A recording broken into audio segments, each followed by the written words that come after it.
श्रीमद् भागवतम अध्याय 15 स्कंद 3 ईश्वर के साम्राज्य का वर्णन। श्री मैत्रेय ने कहा, हे विदुर, महर्षि कश्यप की पत्नी दिति यह समझ गई कि उसके गर्भ में स्थित पुत्र देवताओं के विक्षोभ के कारण बनेंगे। अतः वह कश्यप मुनि के तेजवान वीर्य को 100 वर्षों तक निरंतर धारण किए रही, क्योंकि यह अन्यों को कष्ट देने वाला था। दिति के गर्भ धारण करने से सारे लोकों में सूर्य तथा चंद्रमा का प्रकाश मंद हो गया और विभिन्न लोकों के देवताओं ने उस बल से विचलित होकर ब्रह्मांड के सृष्टा ब्रह्मा जी से पूछा, सारी दिशाओं में अंधकार का यह विस्तार कैसा है? भाग्यवान देवताओं ने कहा, हे महान, जरा इस अंधकार को तो देखो, जिसे आप अच्छी तरह जानते हैं और जिससे हमें चिंता हो रही है, क्योंकि काल का प्रभाव आपको छू नहीं सकता, अतएव आपके समक्ष कुछ भी अप्रकट नहीं है। हे देवताओं के देव, हे ब्रह्मांड को धारण करने वाले, हे अन्य लोकों के समस्त देवताओं के शिरोमणि, आप आध्यात्मिक तथा भौतिक दोनों ही जगतों में सारे जीवों के मनोभावों को जानते हैं। हे बल तथा विज्ञानमय ज्ञान के आदि स्रोत, आपको नमस्कार है। आपने भगवान से पृथक रजोगुण स्वीकार किया। आप बहिरंगा शक्ति की सहायता से अप्रकट स्रोत से उत्पन्न हैं, आपको नमस्कार है। हे प्रभु, ये सारे लोग आपके भीतर विद्यमान हैं और सारे जीव आपसे उत्पन्न हुए हैं, अतएव आप इस ब्रह्मांड के कारण हैं और जो भी अनन्य भाव से आपका ध्यान करता है वह भक्ति योग प्राप्त करता है। ब्रह्मांड के अंतर्गत सारे जीव वैदिक आदेशों से उसी प्रकार संचालित होते हैं जिस तरह एक बैल अपनी नाक से बंधी रस्सी से संचालित होता है। वैदिक ग्रंथों में निर्दिष्ट नियमों का उल्लंघन कोई नहीं कर सकता। उस प्रधान पुरुष को हम सादर नमस्कार करते हैं जिसने हमें वेद दिए हैं। देवताओं ने ब्रह्मा की स्तुति की। कृपया हम पर कृपा दृष्टि रखें, क्योंकि हम कष्टपद स्थिति को प्राप्त कर चुके हैं। अंधकार के कारण हमारा सारा काम रुक गया है। जिस तरह ईंधन अग्नि को वर्धित करता है, उसी तरह दिति के गर्भ में कश्यप के वीर से उत्पन्न भ्रूण ने सारे ब्रह्मांड में पूर्ण अंधकार उत्पन्न कर दिया है। श्री मैत्रेय ने कहा, इस तरह दिव्य ध्वनि से समझे जाने वाले ब्रह्मा ने देवताओं की स्तुतियों से प्रसन्न होकर उन्हें तुष्ट करने का प्रयास किया। ब्रह्मा जी ने कहा, मेरे मन से उत्पन्न 4 पुत्र सनक, सनातन, सनंदन तथा सनत कुमार तुम्हारे पूर्वज हैं। कभी कभी वे बिना किसी विशेष इच्छा के भौतिक तथा आध्यात्मिक आकाश से होकर यात्रा करते हैं। इस तरह सारे ब्रह्मांडों का भ्रमण करने के बाद वे आध्यात्मिक आकाश में भी प्रविष्ट हुए, क्योंकि वे समस्त भौतिक कल्मश से मुक्त थे। आध्यात्मिक आकाश में अनेक आध्यात्मिक लोक हैं जो वैकुंठ कहलाते हैं, जो परम पुरुषोत्तम भगवान तथा उनके शुद्ध भक्तों के निवास स्थान हैं और समस्त भौतिक लोकों के निवासियों द्वारा पूजे जाते हैं। वैकुंठ लोकों में सारे निवासी पुरुषोत्तम भगवान के समान आकृति वाले होते हैं। वे सभी इंद्रिय तृप्ति की इच्छाओं से रहित होकर भगवान की भक्ति में लगे रहते हैं। वैकुंठ लोकों में भगवान रहते हैं जो आदि पुरुष हैं और जिन्हें वैदिक वाङ्मय के माध्यम से समझा जा सकता है। वे कल्मश रहित सतोगुण से ओतप्रोत हैं, जिसमें रजो या तमो गुण के लिए कोई स्थान नहीं है। वे भक्तों की धार्मिक प्रगति में योगदान करते हैं। उन वैकुंठ लोकों में अनेक वन हैं जो अत्यंत शुभ हैं। उन वनों के वृक्ष कल्प वृक्ष हैं जो सभी ऋतुओं में फूलों तथा फलों से लदे रहते हैं, क्योंकि वैकुंठ लोकों में हर वस्तु आध्यात्मिक तथा साकार होती है। वैकुंठ लोकों में निवासी अपने विमानों में अपनी पत्नियों तथा प्रेयसियों के साथ उड़ानें भरते हैं और भगवान के चरित्र तथा उन कार्यों का शाश्वत गुणगान करते हैं जो समस्त अशुभ गुणों से सदैव विहीन होते हैं। भगवान के यश का गान करते समय वे सुगंधित तथा मधु से भरे हुए पुष्पित माधवी फूलों की उपस्थिति तक का उपहास करते हैं। जब भौरों का राजा भगवान की महिमा का गायन करते हुए उच्च स्वर से गुनगुनाता है, तो कबूतर, कोयल, सारस, चक्रवाक, हंस, तोता, तीतर तथा मोर का शोर अस्थायी रूप से बंद पड़ जाता है। ऐसे दिव्य पक्षी केवल भगवान की महिमा सुनाने के लिए अपना गाना बंद कर देते हैं। यद्यपि मंदार, कुंद, कुर्बक, उत्पल, चंपक, अर्ण, पुन्नाग, नागकेशर, बकुल, कुमुदनी तथा पारिजात जैसे फूलने वाले पौधे दिव्य सुगंध से पूरित हैं, फिर भी वे तुलसी द्वारा की गई तपस्या से सचेत हैं, क्योंकि भगवान तुलसी को विशेष वरीयता प्रदान करते हैं और स्वयं तुलसी की पत्तियों की माला पहनते हैं। वैकुंठ निवासी वैदुर्य मरकत तथा स्वर्ण से बने हुए अपने अपने विमानों में यात्रा करते हैं। यद्यपि वे विशाल नितंबों तथा सुंदर हसीले मुखों वाली अपनी अपनी प्रेयसियों के साथ सटे रहते हैं, किंतु वे उनके हंसी मजाक तथा उनके सुंदर मोहकता से कामोत्तेजित नहीं होते। वैकुंठ लोगों की महिलाएं इतनी सुंदर हैं कि जैसे देवी लक्ष्मी स्वयं है। ऐसी दिव्य सुंदरियां जिनके हाथ कमलों के साथ क्रीड़ा करते हैं तथा पांवों के नुपुर झुनकार करते हैं, कभी कभी उन संगमरमर की दीवालों को जो थोड़ी थोड़ी दूर पर सुनहले किनारों से अलंकृत हैं, इसलिए बुहारती देखी जाती हैं कि उन्हें भगवान की कृपा प्राप्त हो सके। लक्ष्मियां अपने उद्यानों में दिव्य जलाशयों के मूंगे से जड़े किनारों पर तुलसी दल अर्पित करके भगवान की पूजा करती हैं। भगवान की पूजा करते समय वे उभरे हुए नाकों से युक्त अपने अपने सुंदर मुखों के प्रतिबिंब को जल में देख सकती हैं और ऐसा प्रतीत होता है मानो भगवान द्वारा मुख चुंबित होने से वे और भी अधिक सुंदर बन गई हैं। यह अतीव शोचनीय है कि अभागे लोग वैकुंठ लोकों के विषय में चर्चा नहीं करते, अपितु ऐसे विषयों में लगे रहते हैं जो सुनने के लायक नहीं होते तथा मनुष्य की बुद्धि को संभ्रमित करते हैं। जो लोग वैकुंठ के प्रसंगों का त्याग करते हैं तथा भौतिक जगत की बातें चलाते हैं, वे अज्ञान के गहनतम अंधकार में फेंक दिए जाते हैं। ब्रह्मा जी ने कहा, हे प्रिय देवताओं, मनुष्य जीवन इतना महत्वपूर्ण है कि हमें भी ऐसे जीवन को पाने की इच्छा होती है, क्योंकि मनुष्य रूप में पूर्ण धार्मिक सत्य तथा ज्ञान प्राप्त किया जा सकता है। यदि मनुष्य जीवन में कोई व्यक्ति भगवान तथा उनके धाम को नहीं समझ पाता, तो यह समझना होगा कि वह बाह्य प्रकृति के प्रभाव से अत्यधिक ग्रस्त है। आनंद भाव में जिन व्यक्तियों के शारीरिक लक्षण परिवर्तित होते हैं और जो भगवान की महिमा का श्रवण करने पर गहरी गहरी सांस लेने लगते हैं तथा प्रस्वेदित हो उठते हैं, वे भगवत धाम को जाते हैं, भले ही वे ध्यान तथा अन्य अनुष्ठानों की तनिक भी परवाह न करते हों। भगवत धाम भौतिक ब्रह्मांडों के ऊपर है और ब्रह्मा तथा अन्य देवता गण तक इसकी इच्छा करते हैं। इस तरह सनक सनातन सनंदन सनत कुमार नामक महर्षियों ने अपने योग बल से आध्यात्मिक जगत के उपयुक्त वैकुंठ में पहुंचकर अभूतपूर्व सुख का अनुभव किया। उन्होंने पाया कि आध्यात्मिक आकाश अत्यधिक अलंकृत विमानों से, जो वैकुंठ के सर्वश्रेष्ठ भक्तों द्वारा चालित थे, प्रकाशमान था और पूर्ण पुरुषोत्तम भगवान द्वारा अधिशासित था। भगवान के आवास वैकुंठपुरी में 6 द्वारों को पार करने के बाद और सजावट से तनिक भी आश्चर्यचकित हुए बिना उन्हें 7वें द्वार पर एक ही आयु के 2 चमचमाते प्राणियों को देखा, जो गदाएं लिए हुए थे, अत्यंत मूल्यवान आभूषणों, कुंडलों, हीरों, मुकुटों, वस्त्रों आदि से अलंकृत थे। दोनों द्वारपाल ताजे फूलों की माला पहने थे, जो मंदोत्मद भौरों को आकृष्ट कर रही थी और उनके गले के चारों ओर तथा उनकी 4 नीली बाहों के बीच में पड़ी हुई थी। अपनी कुटिल भौं, अतृप्त नथनों तथा लाल लाल आंखों से वे कुछ कुछ शुद्ध प्रतीत हो रहे थे। सनक इत्यादि मुनियों ने सभी जगहों के दरवाजों को खोला। उन्हें अपने पराये का कोई विचार नहीं था। उन्होंने खुले मन से स्वेच्छा से उसी तरह 7वें द्वार में प्रवेश किया जिस तरह वे अन्य 6 दरवाजों से होकर आए थे, जो सोने तथा हीरों से बने हुए थे।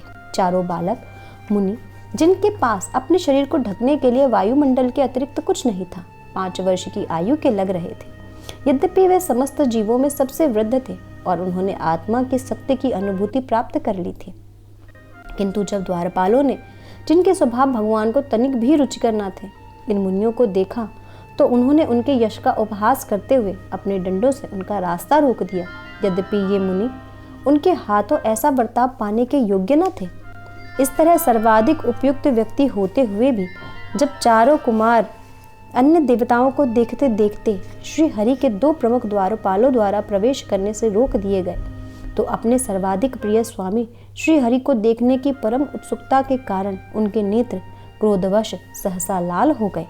मुनियों ने कहा, ये दोनों व्यक्ति कौन हैं जिन्होंने ऐसी विरोधात्मक मनोवृत्ति विकसित कर रखी है? ये भगवान की सेवा करने के उच्चतम पद पर नियुक्त हैं और इनसे यह उम्मीद की जाती है कि इन्होंने भगवान जैसे ही गुण विकसित कर रखे होंगे। ये दोनों व्यक्ति वैकुंठ में किस तरह रह रहे हैं? इस भगवत धाम में किसी शत्रु के आने की संभावना कहाँ है? पूर्ण पुरुषोत्तम भगवान का कोई शत्रु नहीं है, भला उनका कौन ईर्ष्यालु हो सकता है?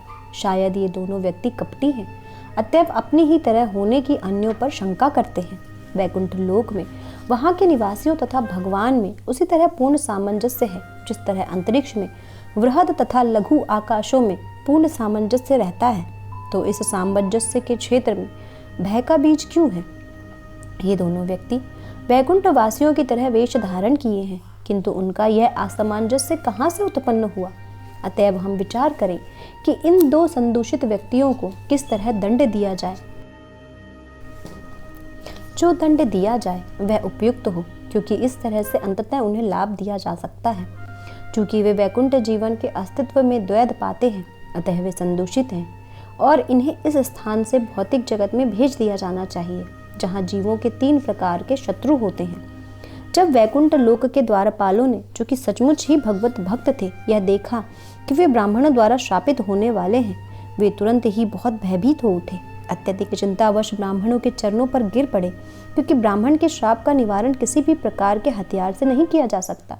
मुनियों द्वारा श्रापित होने के बाद द्वारपालों ने कहा, यह ठीक ही हुआ कि आपने हमें आप जैसे मुनियों का अनादर करने के लिए दंड दिया है, किंतु हमारी प्रार्थना है कि हमारे पछतावे पर आपकी दया के कारण हमें उस समय भगवान की विस्मृति का मोह न आए जब हम नीचे नीचे जा रहे हों। नाभि से उगे कमल के कारण पद्मनाभ कहलाने वाले तथा सदाचारियों की प्रसन्नता के रूप में भगवान को उन संतों के प्रति अपने ही दासों को द्वारा किए गए अपमान का उसी क्षण पता चल गया। वे अपनी प्रेयसी लक्ष्मी सहित उस स्थान पर उन चरणों से चलकर गए जिनकी खोज सन्यासी तथा महामुनि करते हैं।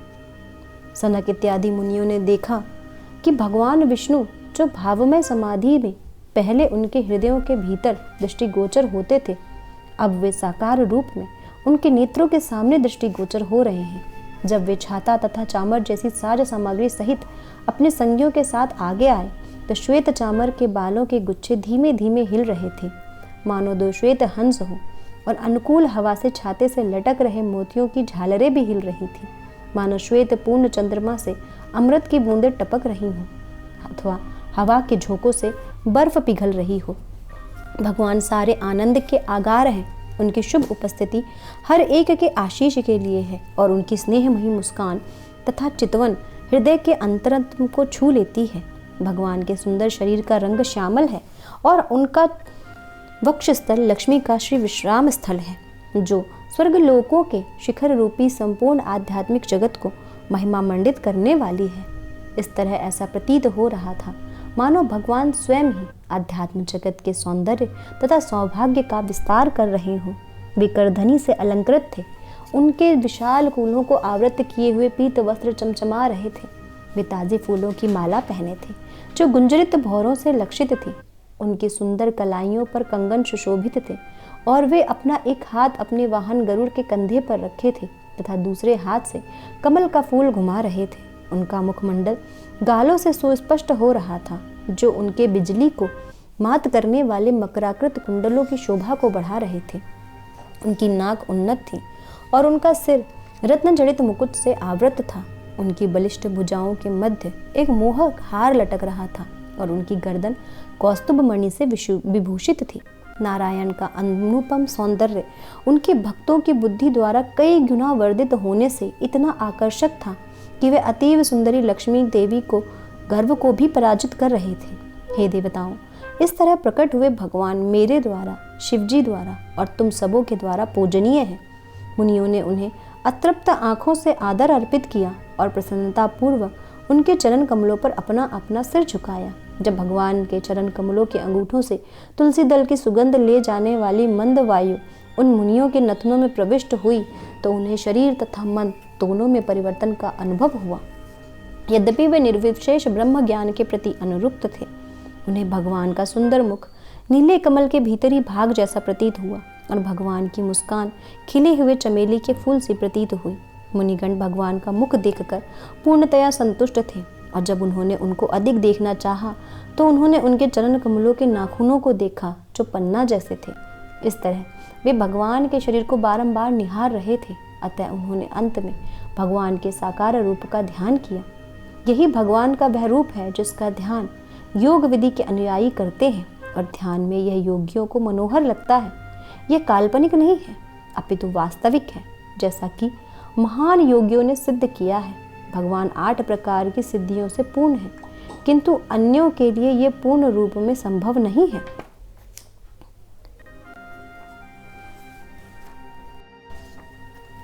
कुमारों ने कहा, हे प्रिय प्रभु, आप धूर्तों के समक्ष प्रकट नहीं होते। यद्यपि आप हर एक के हृदय के भीतर आसीन रहते हैं, किंतु जहाँ तक हमारा संबंध है, हम आपको अपने समक्ष देख रहे हैं। यद्यपि आप अनंत हैं, हमने आपके विषय में अपने पिता ब्रह्मा के द्वारा अपने कानों से जो कथन सुने हैं, वे अब आपकी कृपा पूर्ण प्राकट्य से वस्तुतः साकार हो गए हैं। हम जानते हैं कि आप परम सत्य अर्थात परमेश्वर हैं, जो अपने दिव्य रूप को अकलुषित सतोगुण में प्रकट करते हैं। आपका यह दिव्य शाश्वत रूप आपकी कृपा से ही अविचल भक्ति के द्वारा उन मुनियों द्वारा समझा जाता है, जिनके हृदय भक्तिमय विधि से शुद्ध किए जा चुके हैं। वे व्यक्ति जो वस्तुओं को यथा रूप में समझने में अत्यंत पटु और सर्वाधिक बुद्धिमान हैं, अपने को भगवान के शुभ कार्यों तथा उनकी लीलाओं की कथाओं को सुनने में लगाते हैं, जो कीर्तन तथा श्रवण के योग्य होती हैं। ऐसी सर्वोच्च भौतिक वर की अर्थात मुक्ति की भी परवाह नहीं करते। स्वर्गलोक के भौतिक सुख जैसे कम महत्वपूर्ण वरों के विषय में तो कुछ कहना ही नहीं। हे प्रभु, हम आपसे प्रार्थना करते हैं कि जब तक हमारे हृदय तथा मन आपके चरण कमलों की सेवा में लगे रहें, हमारे शब्द सुंदर बनते रहें, जिस तरह आपके चरण कमलों पर चढ़ाए गए तुलसी दल सुंदर लगते हैं, तथा जब तक हमारे कान आपके दिव्य गुणों के कीर्तन से सदैव पूरित होते रहें, तब तक आप जीवन की किसी भी नारकीय स्थिति में हमें जन्म दे सकते हैं। अतः हे प्रभु, हम भगवान के रूप में आपके नित्य स्वरूप को सादर नमस्कार करते हैं, जिसे आपने इतनी कृपा करके हमारे समक्ष प्रकट किया है। आपका परम नित्य स्वरूप अभागे अल्पज्ञ व्यक्तियों द्वारा नहीं देखा जा सकता, किंतु हम इसे देखकर अपने मन तथा दृष्टि में अत्यधिक तुष्ट हैं। इस प्रकार श्रीमद् भागवत के 3 स्कंद के अंतर्गत ईश्वर के साम्राज्य का वर्णन नामक 15वें अध्याय के अनुवाद पूर्ण हुए।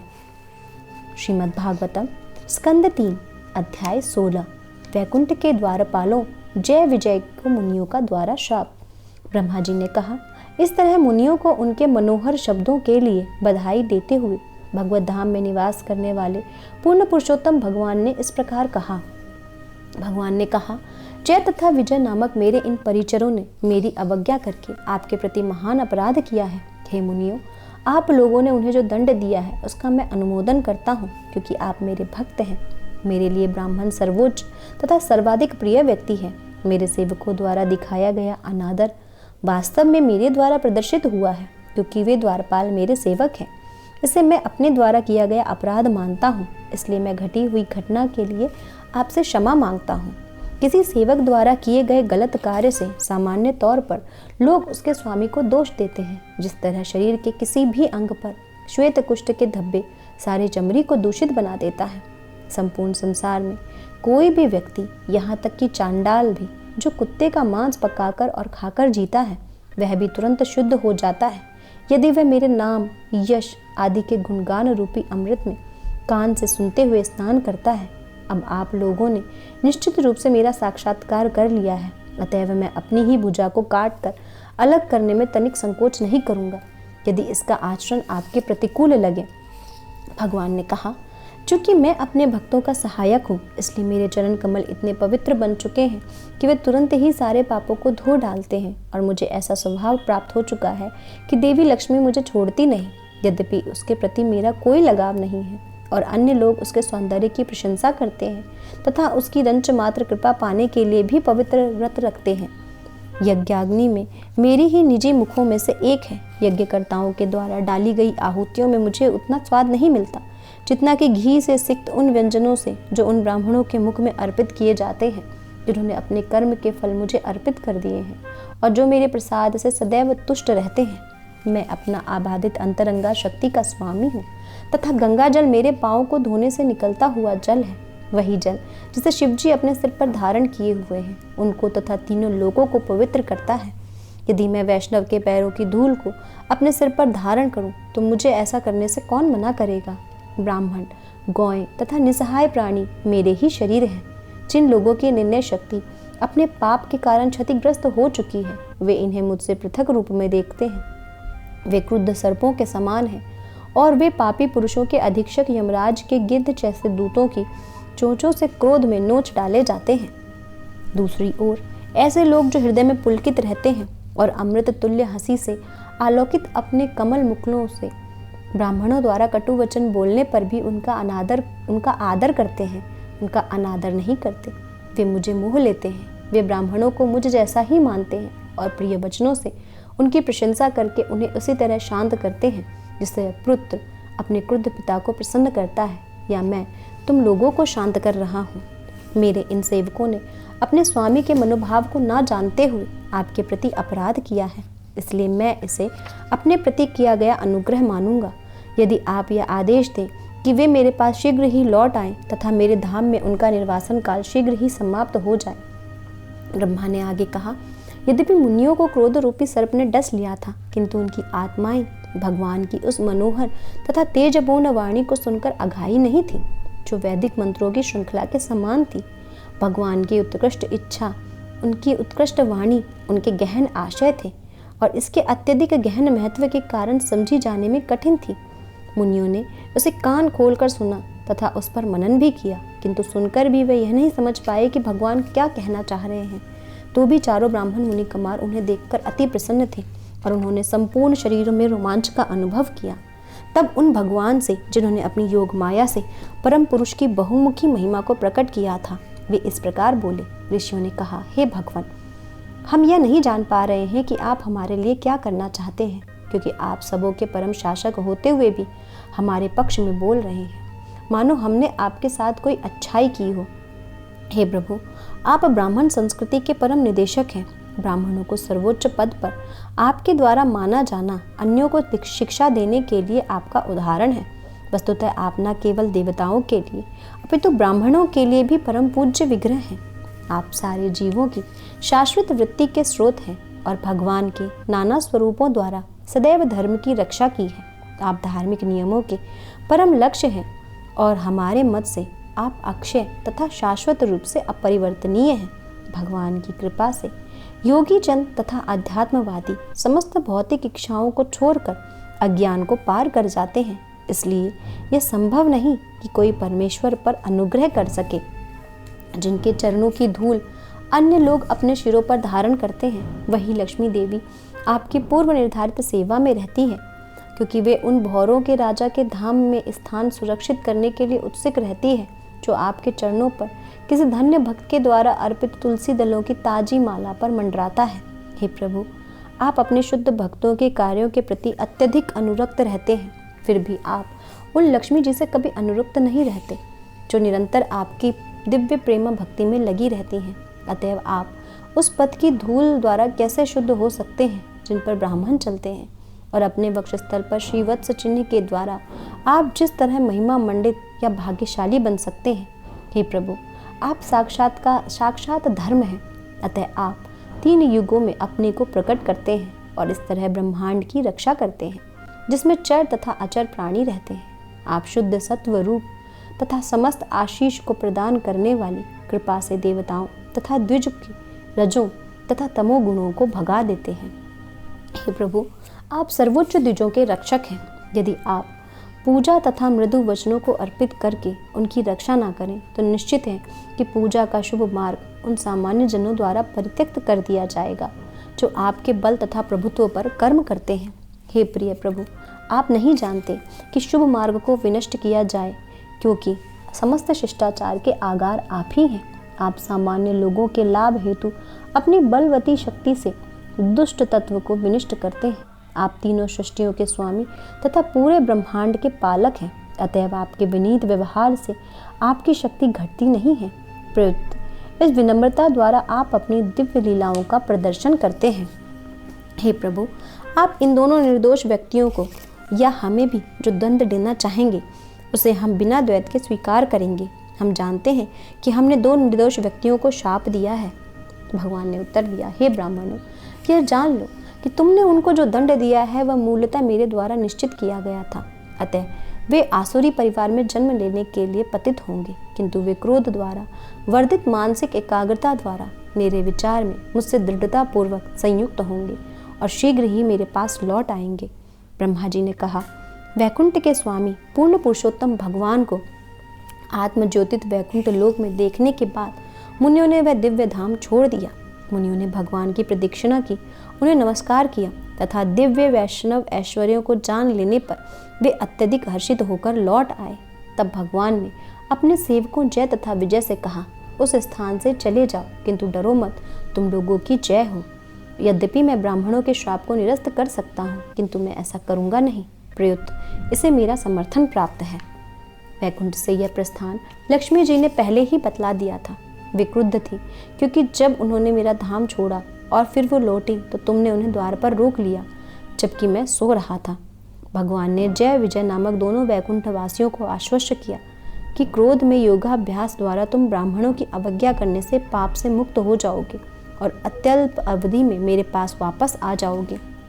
वैकुंठ के द्वार पर इस प्रकार बोलकर भगवान अपने धाम लौट गए, जहाँ अनेक स्वर्गिक विमान तथा सर्वोपरि संपत्ति तथा चमक दमक रहती है। किंतु वे दोनों द्वारपाल, जो कि देवताओं में सर्वश्रेष्ठ थे, जिनका सौंदर्य तथा कांति ब्राह्मणों के शाप से उतर गए थे, खिन्न हो गए और भगवत धाम वैकुंठ से नीचे गिर गए। तब जब जय विजय भगवान के धाम से नीचे गिरे तो अपने भव्य विमानों में बैठे हुए सारे देवताओं ने निराश होकर उत्कट हाहाकार किया। ब्रह्मा ने आगे कहा, भगवान के उन दो प्रमुख द्वारपालों ने जब दिति के गर्भ में प्रवेश किया और कश्यप मुनि के बलशाली वीर से वे आवृत हो चुके हैं, यहाँ इन जुड़वे असुरों का तेज है जिसने तुम सबों को विचलित किया है, क्योंकि इसने तुम्हारी शक्ति को कम कर दिया है, किंतु मेरी शक्ति से इसका कोई उपचार नहीं, क्योंकि भगवान स्वयं ही ये सब करना चाहते हैं। हे प्रिय पुत्रों, भगवान प्रकृति के तीनों गुणों के नियंता हैं और वे ब्रह्मांड की सृष्टि, पालन तथा संहार के लिए उत्तरदायी हैं। उनकी अद्भुत रचनात्मक शक्ति योग माया योगेश्वरों तक से आसानी से नहीं समझी जा सकती। सबसे प्राचीन पुरुष भगवान ही हमें बचा सकते हैं, किंतु इस विषय पर विचार विमर्श करने से हम उनकी ओर से और क्या कर सकते हैं। इस प्रकार श्रीमद् भागवत के तृतीय स्कंद के अंतर्गत वैकुंठ के दो द्वारपालों जय विजय को मुनियों द्वारा श्राप नामक 16वें अध्याय के अनुवाद पूर्ण हुए।